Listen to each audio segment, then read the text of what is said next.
Have you ever wondered what separates the good from the truly great?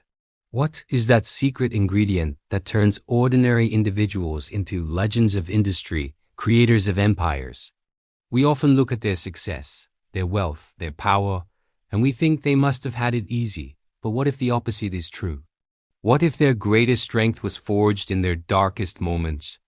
Today we're exploring a profound and often overlooked truth, the alchemy of pain, and how some of the world's most successful people have transformed deep trauma into incredible power.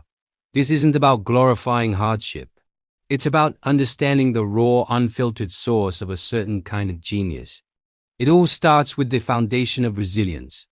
Think of it like this: when a bone breaks, it can heal back stronger.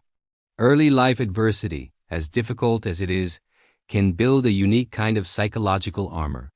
It creates a grit, a toughness that can't be taught in a classroom. People who have navigated chaos from a young age develop an instinct for survival.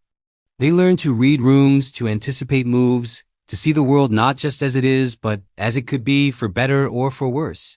This isn't just about bouncing back. It's about building a launch pad from the very ground that was supposed to swallow you whole. This resilience becomes the bedrock upon which everything else is built. Now let's talk about hypervigilance. In a traumatic environment, being hypervigilant is a survival mechanism.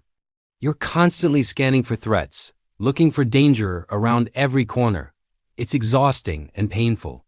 But what happens when that person escapes the dangerous environment and steps into the world of business? That same hypervigilance, once a source of anxiety, transforms into an extraordinary strategic tool. It becomes an almost psychic ability to assess risk. While others see a simple business deal, they see a complex web of potential outcomes, hidden pitfalls, and unseen opportunities. They can play chess while everyone else is playing checkers. This isn't pessimism. It's high-level pattern recognition honed by years of necessity. They can anticipate market shifts, predict competitor moves, and identify systemic weaknesses before anyone else even knows they exist. Their survival instinct has evolved into strategic foresight, giving them an unparalleled edge in the boardroom. This leads us to a powerful and sometimes obsessive drive for control. When your early life was defined by chaos and a lack of control, the deepest-seated need you develop is for autonomy. You vow to never again be at the mercy of unpredictable circumstances or the whims of others. For many, the ultimate expression of this control is building something of their own, something they can shape and direct. This isn't just about being the boss. It's about creating a universe where they set the rules. This burning need for control is the rocket fuel behind many massive corporate empires. It's the relentless drive that has them working 18-hour days, pushing boundaries, and refusing to take no for an answer. They're not just building a company. They're constructing a fortress against the chaos of their past. They're building a world where they are finally undeniably safe and in charge. But here's where the alchemy becomes truly remarkable. You might think that someone forged in such a harsh environment would be cold, ruthless, and detached. But many of the greatest leaders who come from this background develop a profound and surprising capacity for empathy. Why? Because when you have known deep suffering, you can recognize it in others.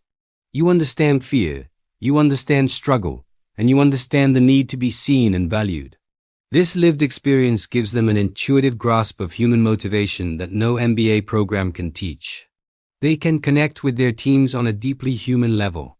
They know how to inspire loyalty not through fear, but through genuine understanding and support. They lead not from a high castle, but from the trenches, because they remember what it's like to be there. This empathy is their superpower. It allows them to build diverse, resilient, and incredibly loyal teams who will follow them anywhere, because they know their leader gets it.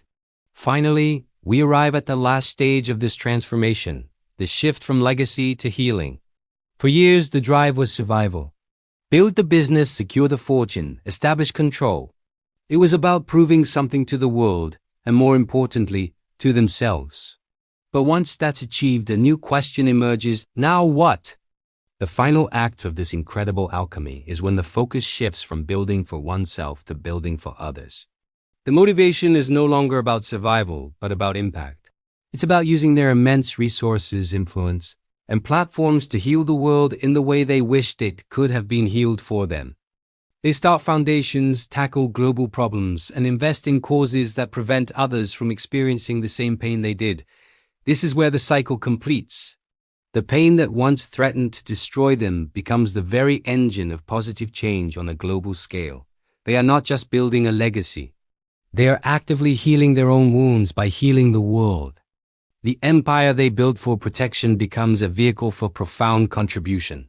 So the next time you look at a titan of industry, remember that their story might be far more complex than it appears. The polished exterior might be covering a past forged in fire. Their greatest innovations might be born from their deepest insecurities, and their most inspiring leadership might be rooted in their most painful memories. The alchemy of pain is a powerful reminder that our greatest strengths can often be found in our deepest wounds, and that it is possible not just to survive our past, but to transform it into a force for unimaginable good. Thank you so much for watching. If this story resonated with you, let me know your thoughts in the comments below. Don't forget to like and subscribe for more deep dives into the psychology of success. We'll see you in the next one.